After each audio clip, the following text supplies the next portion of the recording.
Hello and welcome once again to another StarCraft replay by myself, Jim Raynor, the Guardian of Peace and Justice in the Galaxy, defending orphans and widows against the dark forces who hate good and love evil.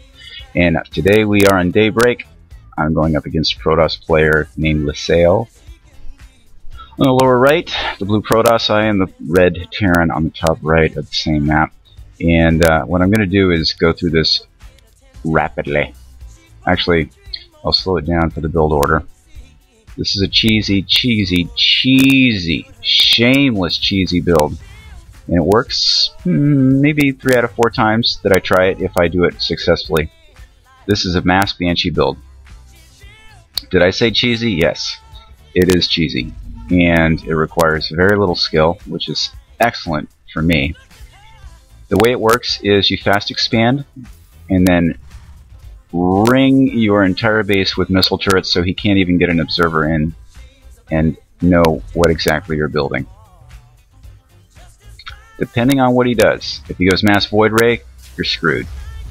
But if he goes with any other conventional Terran or Protoss versus Terran build, you'll do alright. You'll do alright. So, depot, barracks, orbital, depot. Scout with your first Marine, see those pylons if he's doing anything silly, and fast expand. Get your expansion out there. And what I did here was I only made one barracks. I don't think I ever did anything else with it. I made a tech lab on it to think maybe in case I wanted to go with STEM. But that's about it. So I just continuously pumped Marines out of this thing until I had enough bunkers filled up, and pretty much placed bunkers all the way in my front. Especially after scouting that he was going with, I did a scan at one point and saw a lot of zealots, so went a little bit more intense with the bunkers. 2 gas right away, obviously another gas intensive build. Factory.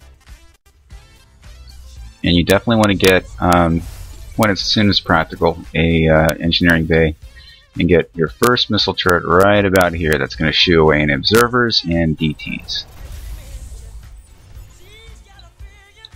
This guy's done. Not worried about the starport quite yet. You want to get a few tanks. Just kind of a couple up here, a couple down there. Any kind of push that he does is obviously going to be met with great neck resistance, and he'll know it. He does a little poke to see what I've got, and he's probably thinking all is well in the world. I hadn't pushed, but he has the sentries at the ready in case I do. This observer is going to be built first. Where is it? What is he? Yeah, observer's coming out. That looked like a probe to me for a second. They're very similar. And so yeah, well, tanks. Let them know that I've got. I'm not building anything serious as far as starports go until I know that I've got an observer-proof perimeter. Brilliant maneuver. Land right underneath that missile turret. In case he tries to zip by here and harass my mineral line, I've got another bunker there. Never really needed it. So there's my perimeter of missile turrets. You click on one of them. Actually, when you're building it, it gives you the range, but you can't tell the range after the fact. Make sure they're well overlapped. You don't want them eking by. And down go the starports. Same with my Mass Raven build. I figure 5 is a good enough number. 5-port Banshee. As cheesy as it is. He's not getting any closer than that. This is going to take him out, and for insurance I place one there, one back there. Yeah, I think that's the second observer he lost. High Search Auto Tracking actually gives you an extra range for the missile turrets too. Not a bad idea. He's going to definitely, let's see what his vision tells him. He's flying blind. He sees nothing but turrets. He's a tank, so he's going to get, well, Colossus can actually, with thermal lance research, outrange a tank, I believe. I'll have to double check that. At least they have every time I go up against him.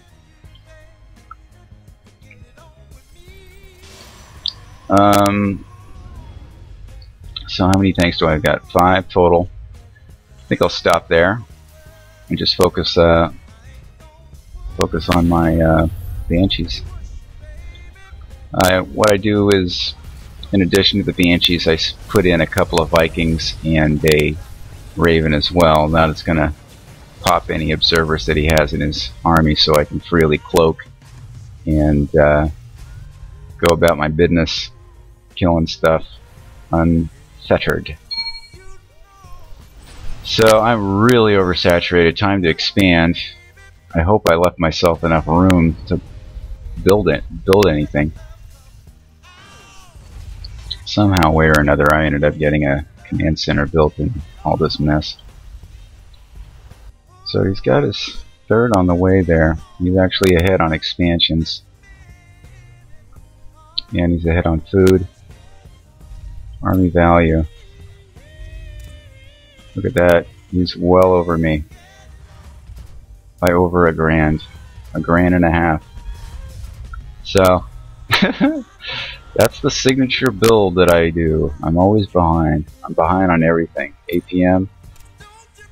No, actually, just a little bit. I was playing a guy who was like 150 APM. Still beat him.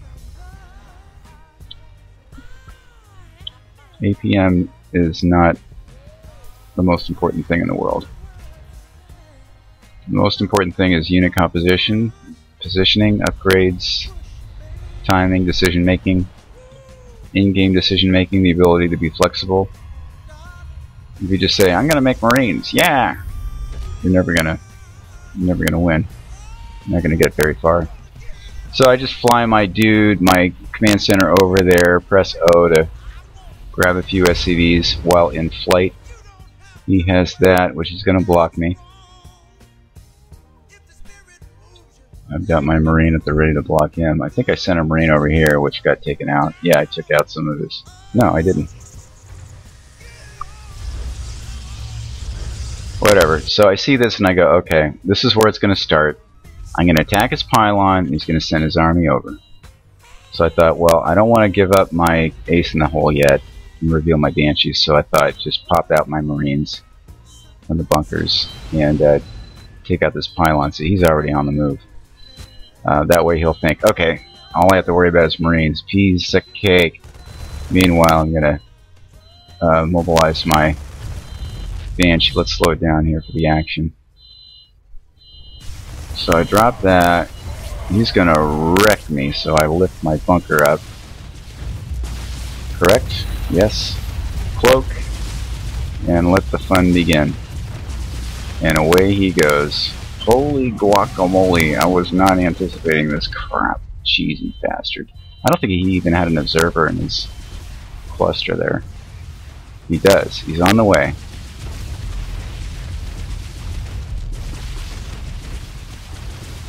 And I just A-moved up that map while I went back to doing my macro thing.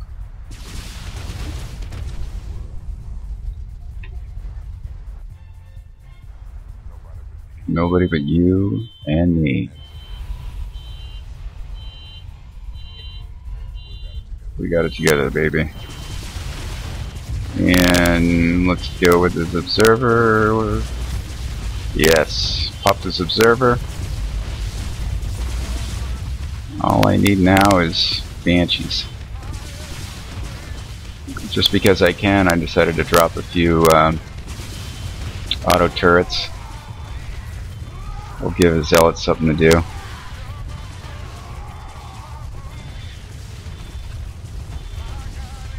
Let's go to his vision. His base is under attack. He's got 5 stalkers.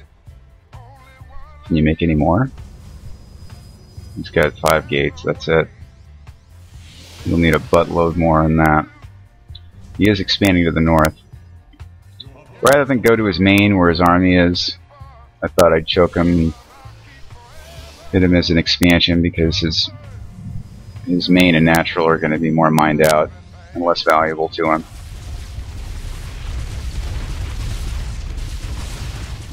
Due to my crappy micro, I lose a few things that I didn't need to lose.